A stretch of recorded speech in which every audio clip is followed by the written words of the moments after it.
नमस्कार दोस्तों, अगर दिल से चाहते हो कि इस साल वर्ल्ड कप की ट्रॉफी फिर से भारत आए तो वीडियो को एक प्यार सा लाइक तो बनता है। अब बात करते हैं मुंबई के समंदर किनारे बसे उस मैदान की जहां रात की रोशनी में क्रिकेट किसी त्योहार से कम नहीं लगता। वानखेड़े स्टेडियम की चमचमाती फ्लडलाइट्स, अरब सागर से आती हल्की ठंडी हवा और स्टैंड्स में उमड़ता शोर, माहौल ऐसा कि रोंगटे खड़े हो जाएं। मौका था ICC men's T20 world cup 2026 के 44वें मुकाबले का, जहां आमने सामने थे वेस्ट इंडीज क्रिकेट टीम और जिम्बाब्वे नेशनल क्रिकेट टीम।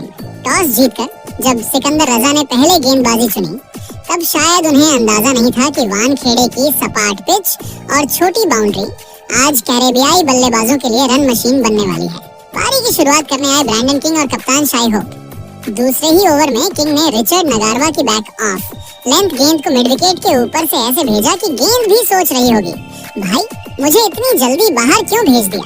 लेकिन क्रिकेट का मजा ही यही है। अगली ही गेंद पर नगारवा ने स्पीड कम की। किंग बड़े शॉट के चक्कर में टाइमिंग भूल गए और डीप स्क्वायर लेग पर सीधा कैच।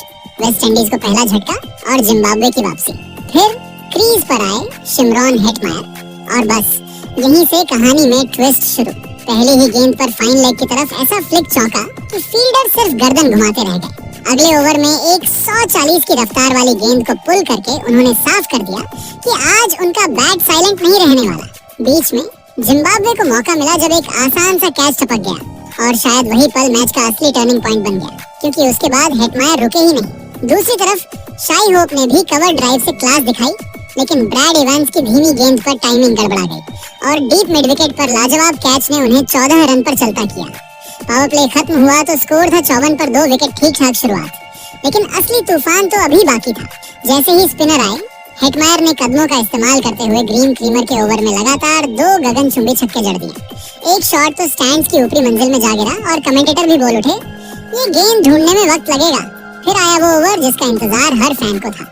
सिकंदर रजा खुद गेंद लेकर आए, सोचा कि रफ्तार और कैरम बॉल से बांध लेंगे, लेकिन हेटमायर आज किसी और ही ग्रह पर खेल रहे थे। लगातार 3 छक्के, स्टेडियम में शोर ऐसा कि कानों में गूंज बस जाए। सिर्फ 28 गेंदों में अर्धशतक, और वो भी ऐसा कि रिकॉर्ड बुक के पन्ने पलटने पड़े। ये सिर्फ रन नहीं थे, ये ताकत, आत्मविश्वास और शुद्ध कैरेबियाई अंदाज का प्रदर्शन था। वानखेड़े की रात में हेटमायर ने सच में रन नहीं बनाए, बल्कि आतिशबाजी की थी। हेटमायर की भूख यहीं शांत नहीं हुई। रजा के अगले ओवर में उन्होंने अपनी पूरी ताकत झोंकते हुए एक 108 मीटर लंबा आसमानी जड़ा, जिसने बाउंड्री के बाहर मौजूद दर्शकों को मंत्रमुग्ध कर दिया। दूसरे छोर पर खड़े कप्तान रोमनैन पावेल ने भी बहती गंगा में हाथ धोते हुए ग्रीन क्रीमर की एक शॉर्ट गेंद को निशाना बनाया और मिड विकेट की दिशा में एक कड़क चौका जड़ा। इन दोनों की पावर हिटिंग की बदौलत इंडीज की रन रेट अब 10 के ऊपर जा चुकी थी और जिम्बाब्वे का गेंदबाजी आक्रमण पूरी तरह से असहाय और दिशाहीन नजर आ रहा था। हेटमायर की इस पारी ने जिम्बाब्वे के गेंदबाजों के मनोबल को पूरी तरह से चकनाचूर कर दिया था और वानखेड़े का मैदान एक ऐतिहासिक स्कोर की ओर कदम बढ़ा चुका था। 10वें ओवर में जिम्बाब्वे ने रोमन पावेल के खिलाफ एलबीडब्ल्यू का रिव्यू लिया, लेकिन अल्ट्रा एज ने पुष्टि की कि बल्ले का किनारा लगा था, जिससे पावेल बच गए। 12वें ओवर की शुरुआत में हेटमायर को एक बार फिर जीवन दान मिला, जब मुसेकिवा ने डीप मिड विकेट पर उनका दूसरा कैच टपका दिया। इस जीवनदान का जश्न पावेल ने इसी ओवर की आखिरी गेंद पर ब्रैड इवांस की एक हाफ वॉली को डीप बैकवर्ड स्क्वायर लेग की स्टैंड्स में के लिए भेजकर मनाया। 12 ओवरों के खेल की समाप्ति के बाद वेस्ट इंडीज का स्कोर 2 विकेट के नुकसान पर 131 रन पहुंच चुका था। शिमरॉन हेटमायर मात्र 28 गेंदों पर 72 रनों की तूफानी पारी खेलकर नाबाद थे, जिसमें उन्होंने 6 चौके और 6 गगनचुंबी जड़े थे। वहीं कप्तान रोमन पावेल भी 21 गेंदों पर 20 रन बनाकर उनका बखूबी साथ निभा रहे थे। वेस्ट इंडीज की रन रेट 10.92 की चौंकाने वाली दर से आगे बढ़ रही थी और जिम्बाब्वे के गेंदबाज पूरी तरह असहाय नजर आ रहे थे। मुंबई के वानखेड़े स्टेडियम में रनों का सैलाब थमने का नाम नहीं ले रहा था। 12 ओवरों की समाप्ति के बाद वेस्ट इंडीज ने 131 रन बना लिए थे और क्रीज पर शिमरॉन हेटमायर और रोमन पावेल की जोड़ी जिम्बाब्वे के गेंदबाजों के लिए किसी काल से कम नहीं लग रही थी। 13वें ओवर में कप्तान सिकंदर रजा ने गेंद डन मायर्स को थमाई, लेकिन उनकी पहली ही गेंद दिशाहीन रही। हेटमायर ने एक छोटी और चौड़ी गेंद का फायदा उठाते हुए बल्ले का पूरा प्रहार किया और गेंद थर्ड मैन बाउंड्री के ऊपर से चौके के लिए निकल गई। इसी ओवर की तीसरी गेंद पर पावेल ने अपनी ताकत का प्रदर्शन किया। उन्होंने मायर्स की एक short of length leg cutter को बड़ी चतुराई से स्क्वायर लेग के गैप में पुल किया और फील्डर्स को छकाते हुए एक और चौका बटोरा। अंतिम गेंद पर तो पावेल ने स्टेडियम में मौजूद दर्शकों को मंत्रमुग्ध कर दिया। एक फुल डिलीवरी को उन्होंने अपनी बाहुबली ताकत से लॉन्ग ऑफ के ऊपर से आसमान छूते के लिए भेज दिया। इसकी गूंज पूरे वानखेड़े में सुनाई दी। 14वां ओवर लेकर आए ब्रैड इवांस के खिलाफ पावेल का आक्रमण और भी भीषण हो गया। दूसरी गेंद पर इवांस ने धीमी फुल टॉस देने की गलती की, जिसे पावेल ने घुटने टेक कर लॉन्ग ऑफ के ऊपर से 88 मीटर के विशाल के लिए डिपॉजिट कर दिया। इसके साथ ही हेटमायर और पावेल के बीच शतकीय साझेदारी भी पूरी हो गई। अगली ही गेंद पर पावेल को भाग्य का साथ मिला। एक बाहरी किनारा लगा और गेंद स्लिप के ऊपर से निकलकर चौके के लिए चली गई। इवांस ने अगली गेंद छोटी पटकी, जिस पर पावेल ने एक जबरदस्त पुल शॉट खेला और गेंद शॉट फाइन लेग के ऊपर से एक टप्पे के बाद बाउंड्री पार कर गई। 15वें ओवर में ग्रीन क्रीमर वापस आए। पहली ही गेंद पर रोमैन पावेल ने 1 रन लेकर मात्र 34 गेंदों पर अपना अर्धशतक पूरा किया। पावेल ने बल्ला उठाकर स्टैंड्स में बैठे प्रशंसकों का अभिवादन स्वीकार किया। अगली ही गेंद पर हेटमायर ने अपना रौद्र रूप दिखाया और घुटने टेक कर एक अविश्वसनीय स्लॉग स्वीप जड़ा, जो सीधे लॉन्ग ऑन की स्टैंड्स में जाकर गिरा। उनकी हालांकि इसी ओवर की तीसरी गेंद पर जिम्बाब्वे को वह सफलता मिली जिसकी उन्हें सख्त तलाश थी। हेटमायर ने क्रीज से बाहर निकलकर एक और बड़ा शॉट खेलने की कोशिश की, लेकिन गेंद बल्ले के निचले हिस्से पर लगी और हवा में ऊंची उठ गई। डीप मिड विकेट पर ब्रायन बेनेट ने बाईं ओर दौड़ते हुए एक शानदार स्लाइडिंग कैच पकड़ा। शिमरॉन हेटमायर 34 गेंदों पर 85 रनों की एक ऐतिहासिक पारी खेलकर आउट हुए, जिसमें 7 चौके और 7 शामिल थे। पूरा वानखेड़े स्टेडियम खड़ा होकर इस महान पारी को सम्मान दे रहा था। 16वें ओवर में कप्तान सिकंदर रजा स्वयं मोर्चा संभालने आए। नए बल्लेबाज शेरफिन रदरफोर्ड ने फ्री हिट का फायदा उठाते हुए एक शानदार चौका जड़ा। इसी ओवर की दूसरी गेंद पर पावेल ने रजा की कम ऊंचाई वाली गेंद को मिड विकेट के ऊपर से गगनचुंबी के लिए भेज दिया, लेकिन 17वें ओवर में ब्लेसिंग मुजरबानी की वापसी ने वेस्ट इंडीज की गति पर थोड़ा ब्रेक लगाया। पहली ही गेंद पर मुजरबानी ने एक शॉर्ट गेंद फेंकी, जिस पर पावेल ने पुल करने की कोशिश की, लेकिन गेंद सीधे डीप बैकवर्ड स्क्वायर लेग पर खड़े तशिंगा मुसेवा के हाथों में चली गई। रोमैन पावेल 59 रन बनाकर आउट हुए। पावेल के आउट होने के बाद भी रदरफोर्ड ने आक्रमण जारी रखा। उन्होंने मुजरबानी की 5वीं गेंद पर पॉइंट की दिशा में एक रॉकेट जैसा चौका जड़ा और अगली ही गेंद, जो कि शॉर्ट ऑफ लेंथ थी, उसे डीप बैकवर्ड स्क्वायर लेग के ऊपर से डिस्पैचेज करते हुए के लिए भेज दिया। 17 ओवरों के खेल की समाप्ति के बाद इंडीज का स्कोर 4 विकेट के नुकसान पर 208 रन पहुंच चुका था। रदरफोर्ड मात्र 8 गेंदों पर 19 रन बनाकर नाबाद थे और उनके साथ रोमारियो शेफर्ड क्रीज पर मौजूद थे। वेस्ट इंडीज की रन रेट अब 12.24 की अविश्वसनीय दर पर थी और ऐसा लग रहा था कि वे आज टीबीज विश्व कप का सबसे बड़ा स्कोर बनाने के इरादे से मैदान पर आए हैं।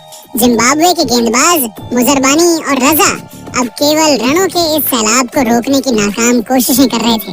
मुंबई के वानखेड़े स्टेडियम में रनों का जो तूफान शिमरॉन हेटमायर और रोमन पावेल ने शुरू किया था, उसे अंतिम 3 ओवरों में शेरफिन रदरफोर्ड और रोमारियो शेफर्ड ने एक भयानक सुनामी में बदल दिया।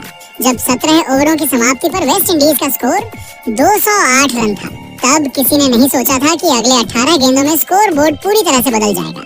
18वें ओवर की कमान ब्रैड इवांस के हाथों में थी, लेकिन रोमारियो शेफर्ड आज किसी रहम के मूड में नहीं थे।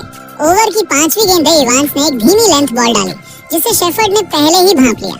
उन्होंने अपनी पूरी ताकत झोंकते हुए गेंद को मिड ऑन के ऊपर से 94 मीटर के गगनचुंबी के लिए भेज दिया। इसने जिम्बाब्वे के खेमे में खलबली मचा दी थी। पारी का 19वां ओवर फेंकने आए जिम्बाब्वे के प्रमुख तेज गेंदबाज रिचर्ड नगारवा के लिए ये ओवर किसी डरावने सपने जैसा रहा। शेफर्ड ने नगारवा की दूसरी गेंद पर अपनी कलाइयों का जादू दिखाया और एक बैक ऑफ लेंथ गेंद को शॉर्ट थर्ड मैन के ऊपर से उड़ा दिया, जो बिजली की रफ्तार से सीमा रेखा के पार के लिए चली गई। अगली ही गेंद पर शेफर्ड ने अपना रौद्र रूप दिखाते हुए ऑफ स्टंप के बाहर की फुल डिलीवरी को लॉन्ग ऑफ के ऊपर से एक टावरिंग 6 के लिए जड़ दिया। हालांकि नगारवा ने चौथी गेंद पर वापसी की। उन्होंने शेफर्ड को एक वैसी ही गेंद फिर से डाली, जिसे शेफर्ड ने दोबारा डाउन हिट करने की कोशिश की, लेकिन इस बार बल्ले का मुंह संपर्क के समय घूम गया और गेंद हवा में बहुत ऊंची उठ गई। लॉन गम्स पर खड़े रयान बर्ल ने बड़ी एकाग्रता के साथ इस ऊंचे कैच को लपका और रोमारियो शेफर्ड 10 गेंदों पर 21 रनों की आतिशी पारी खेलकर आउट हुए। लेकिन ओवर की अंतिम गेंद पर नए आए बल्लेबाज ने नहीं, बल्कि रदरफोर्ड ने नगारवा की एक फुल टॉस को डीप कवर के ऊपर से के लिए भेजकर ओवर का अंत किया। अंतिम ओवर लेकर आए ब्लेसिंग मुजरबानी। लेकिन उनके सामने अब अनुभवी जसन होल्डर खड़े थे। मुजरबानी ने पहले ही गेंद स्लॉट में डाली और होल्डर ने बिना किसी हिचकिचाहट के उसे गेंदबाज के सिर के ऊपर से 83 मीटर के एक दर्शनीय के लिए भेज दिया। अगली गेंद पर मुजरबानी ने लेंथ बदलने की कोशिश की, लेकिन होल्डर ने अपना फ्रंट लेग खोलकर गेंद को डीप मिड विकेट की स्टैंड्स में 93 मीटर के एक विशाल के लिए फ्लॉप कर दिया। हालांकि मुजरबानी ने तीसरी गेंद पर वापसी की और 108.9 किलोमीटर प्रति घंटे की धीमी और चौड़ी गेंद फेंकी। होल्डर उसे समय से पहले ही खेल बैठे और लॉन गोमाफ पर तैनात टोनी मुनियोंगा ने आगे की ओर गोता लगाते हुए एक शानदार कैच लपका। जसन होल्डर मात्र 4 गेंदों पर 13 रन बनाकर पवेलियन लौटे। पारी की अंतिम 2 गेंदों पर शेरफेन रदरफोर्ड ने अपना जलवा दिखाया। मुजरबानी ने रदरफोर्ड को उनके आर्क से दूर रखने की कोशिश में एक वाइड गेंद फेंकी, जिसके साथ ही वेस्टइंडीज का 250 रनों का ऐतिहासिक आंकड़ा पूरा हुआ। अंतिम गेंद पर मुजरबानी ने एक ऑफ कटर डालने का प्रयास किया, लेकिन रदरफोर्ड ने अपनी भुजाओं की शक्ति का उपयोग करते हुए गेंद को बैकवर्ड पॉइंट के ऊपर से स्लाइस किया और गेंद चौके के लिए सीमा रेखा के बाहर चली गई। निर्धारित 20 ओवरों के खेल की समाप्ति के बाद वेस्ट इंडीज ने 6 विकेट के नुकसान पर 254 रनों का एक पहाड़ जैसा और ऐतिहासिक स्कोर खड़ा कर दिया। जब वेस्ट इंडीज ने बड़ा सा टारगेट बोर्ड पर टांग दिया और फिर जिम्बाब्वे की टीम उसका पीछा करने मैदान पर उतरी, तो शुरुआत से ही ऐसा लग रहा था जैसे पहाड़ चढ़ने निकले हों, लेकिन हाथ में रस्सी ही न हो। स्टेडियम का माहौल गर्म था, दर्शकों की आवाजें गूंज रही थीं और हर किसी को उम्मीद थी कि मुकाबला रोमांचक होगा। मगर जैसे ही पारी की शुरुआत हुई, कहानी ने ऐसा मोड़ लिया जिसकी उम्मीद जिम्बाब्वे के फैंस ने शायद सपने में भी नहीं की होगी। सिर्फ 20 रन के स्कोर पर जिम्बाब्वे के 3 बड़े विकेट गिर चुके थे। हाँ, बिल्कुल सही सुना आपने, सिर्फ 20 रन, और वो भी बैक टू बैक झटके।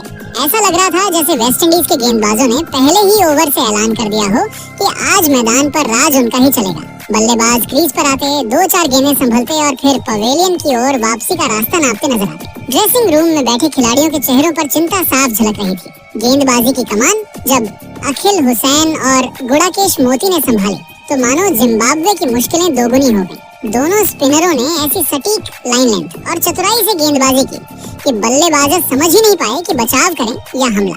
हर ओवर में दबाव बढ़ता जा रहा था। रन बनाना तो दूर, क्रीज पर टिके रहना ही एक बड़ी चुनौती बन गया था। 13वें ओवर तक आते आते स्कोर बोर्ड पर 101 रन और 7 विकेट के आंकड़ा खुद पूरी कहानी बयां कर रहा था। जिम्बाब्वे की पारी बिखर चुकी थी। जो टीम बड़े आत्मविश्वास के साथ लक्ष्य का पीछा करने उतरी थी, वो अब सिर्फ सम्मानजनक स्कोर तक पहुंचने की कोशिश करती नजर आ रही थी। इस मैच में गुड़ाकेश मोती ने तो मानो जादू ही कर दिया। अपने 4 ओवरों में सिर्फ 28 रन देकर 4 विकेट, ये आंकड़े सिर्फ नंबर नहीं थे, ये उस दबदबे की गवाही दे रहे थे जो उन्होंने मैदान पर कायम किया। हर विकेट के बाद उनके चेहरे की मुस्कान और साथियों की जोश भरी प्रतिक्रिया बता रही थी कि वेस्टइंडीज ने मैच को पूरी तरह अपनी मुट्ठी में कर लिया है। अखिल हुसैन ने भी शानदार साथ दिया। उन्होंने रन रोकने के साथ साथ बीच बीच में ऐसे झटके दिए कि जिम्बाब्वे की वापसी की उम्मीदें बार बार टूटती चली गईं। स्पिन का ऐसा जाल बुना गया जिसमें हर बल्लेबाज फंसता ही चला गया। पिच का पूरा फायदा उठाते हुए दोनों ने बल्लेबाजों को आगे बढ़कर खेलने पर मजबूर किया और फिर चतुराई से उन्हें छकाया। धीरे धीरे मुकाबला एक तरफा होता चला गया। जहां शुरुआत में रोमांच की उम्मीद थी, वहीं अब वेस्ट इंडीज के फैंस जश्न की तैयारी में लग चुके थे। मैदान पर ऊर्जा पूरी तरह बदल चुकी थी। हर डॉट बॉल पर तालियां, हर विकेट पर शोर और हर ओवर के बाद बढ़ता आत्मविश्वास। वेस्ट इंडीज की टीम हर पल मजबूत होती जा रही थी। जिम्बाब्वे के निचले क्रम के बल्लेबाजों ने थोड़ी कोशिश जरूर की, कुछ अच्छे शॉट भी लगाए, लेकिन तब तक बहुत देर हो चुकी थी। लक्ष्य दूर था और विकेट हाथ में नहीं बचे थे। दबाव इतना ज्यादा था कि कोई भी साझेदारी लंबी नहीं चल पाई। एक विकेट गिरता, थोड़ी उम्मीद बनती और फिर अगली ही गेंद पर वो उम्मीद भी टूट जाती। आखिरकार वेस्ट इंडीज ने इस मुकाबले को बड़े आराम से अपने नाम कर लिया। जीत सिर्फ जीत नहीं थी, ये एक बयान था कि जब उनकी गेंदबाजी लय में हो तो किसी भी टीम के लिए रन बनाना आसान नहीं। इस शानदार जीत के साथ वेस्ट इंडीज की नेट रन रेट भी काफी बेहतर हो गई, जो टूर्नामेंट के इस अहम पड़ाव पर बहुत मायने रखती है। ड्रेसिंग रूम में खुशी का माहौल था। खिलाड़ी एक दूसरे को बधाई दे रहे थे, कोचिंग स्टाफ संतुष्ट नजर आ रहा था और फैंस के चेहरे पर मुस्कान थी। ये जीत टीम के आत्मविश्वास को नई ऊंचाई देने वाली थी। टूर्नामेंट में आगे बढ़ने के लिए ऐसी जीतें बहुत जरूरी होती हैं, जहां आप सिर्फ मुकाबला नहीं जीतते, बल्कि अपने प्रतिद्वंदियों को संदेश भी देते हैं। तो दोस्तों, इस मैच ने हमें दिखा दिया कि क्रिकेट में शुरुआत कितनी अहम होती है। अगर शुरुआती ओवरों में आप लड़खड़ा गए तो वापसी करना कितना मुश्किल हो जाता है। जिम्बाब्वे की टीम कोशिश करती रही, लेकिन वेस्ट इंडीज की कसी हुई गेंदबाजी के सामने उनके सारे दांव फीके पड़ गए। अब देखने वाली बात ये होगी कि जिम्बाब्वे इस हार से क्या सीख लेती है और अगले मुकाबले में किस अंदाज में वापसी करती है। वहीं वेस्ट इंडीज की टीम पूरे आत्मविश्वास के साथ आगे बढ़ेगी, क्योंकि इस जीत ने उन्हें सिर्फ 2 अंक ही नहीं बल्कि जबरदस्त मोमेंटम भी दिया है।